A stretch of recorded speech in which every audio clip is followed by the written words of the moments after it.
We are on another catch-to-carve adventure right now, and that takes us into the foothills. And this is going to hopefully involve a brook trout. The scenery has changed a little bit as we got up in the clouds. Pat and I have been hiking for way too long now, and hopefully we're getting near the lake. Our target species is brookies in perfect fall color.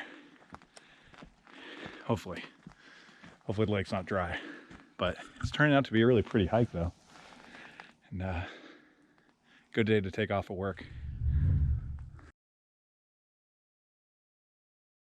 We've made it to the first lake, and this is absolutely gorgeous. This little lake slash pond, I don't call it a pond, is just, we've watched a couple fish come up. Pat might get his dream of catching them on the dry. He's been struggling with the dry just a bit. Oh, there's a brookie right there. Look at that brookie. Oh my gosh, he's gorgeous. Cool. All right. So it's about to happen. Catch to carve. I am actually seeing a gorgeous little brook trout right now. I got one that we've been watching rise up or kind of just do his thing over a log. You can actually see it moving over there in the corner right now. But I just spotted another one close up. I'm about to wander down and see if I can't catch a gorgeous fall brook trout. There was a fish.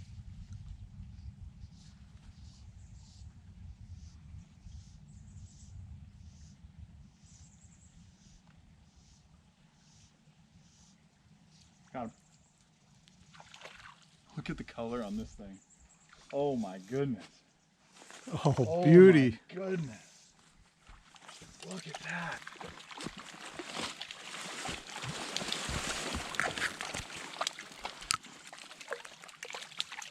Yes. Oh wow. Did not take long. Oh, fell right out. Look at the coloration on that fish.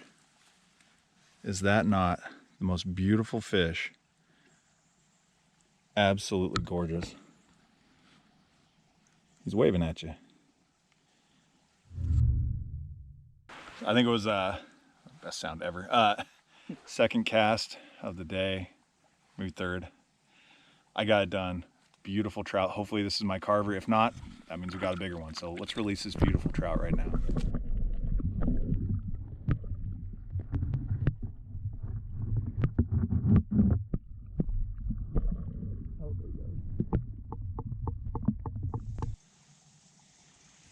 That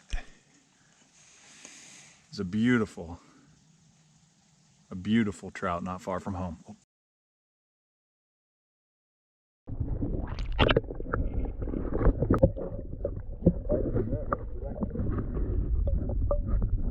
So made a little approach. This is a bog lake, so where I'm standing might not be the most secure, safe bet, but I know there's logs under me, and I'm just taking one step at a time, and I know that there's some brookies right there.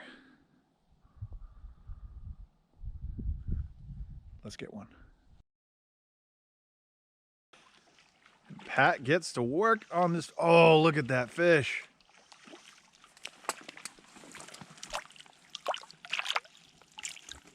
Oh, that's a dandy. Look at that pattern.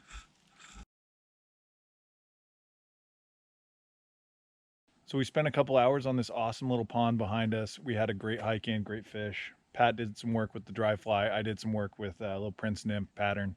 Now we're gonna head back, and I will see you in the shop for this carve.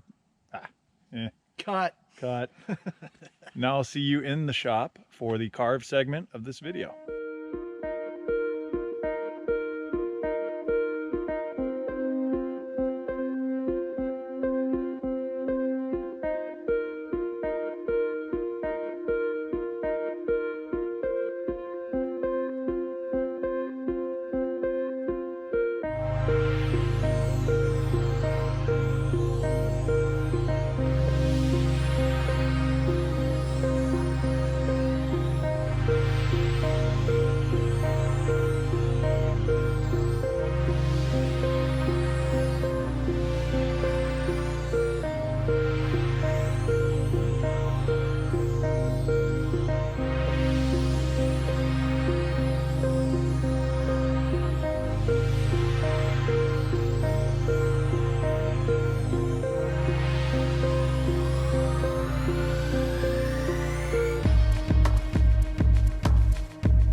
So you've just been watching as I got the Brook Trout down to size and sanded to 220 grit. So that is ready to go. Right now it's on to the fins. So let's head to the bandsaw.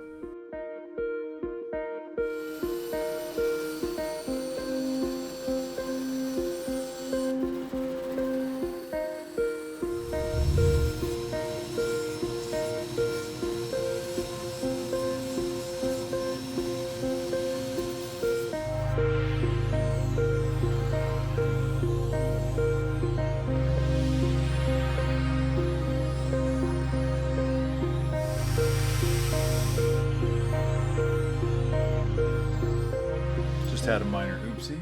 This happens quite a bit where you have a weak point on the fin and the grain structure and you're inserting it, it's just too tight. So that's sheared off. Now, the idea here is I have this little piece of steel. It could be anything, welding wire, it could be anything you want. I just happen to have this like D-ring around. You basically and bend it. I have a nice little C shape. Now I'm going to put a little hollow, a little channel into the heaviest part of the fin with my Dremel tool and then epoxy that into place. It'll never be seen, and then that will be solid enough to drill a hole and go into there.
All right, so we are about to jump into the painting process for this Brook Trout. There's really no process here other than I'm going to go off my reference images and try and draw out those colors as best I can.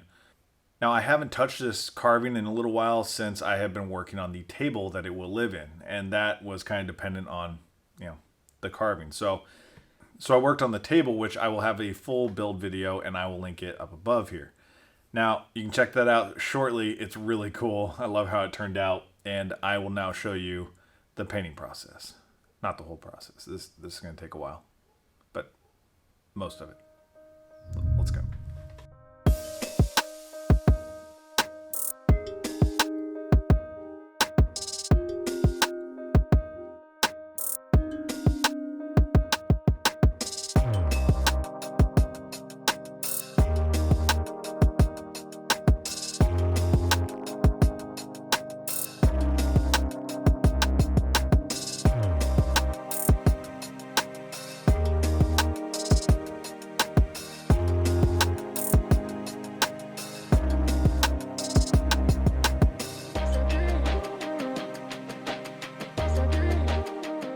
that is a bright fish. So things are looking really good, and now I got the first base coat down. So I'm gonna go ahead and use the brush to kind of add some really fine detail stuff, and then I'll take the airbrush and actually go back over that to kind of knock that down a little bit, because it can be way too much with the brush. So I'm gonna go ahead and add some details. Hard to tell. I'm adding a little orange to this transition between the red and the yellow.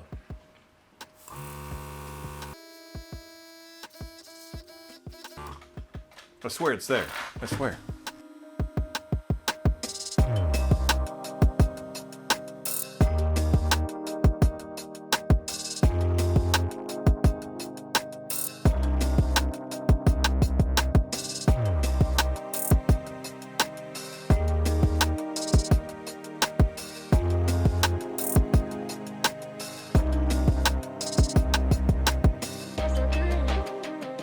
That is a lot of layers of paint for one little fish.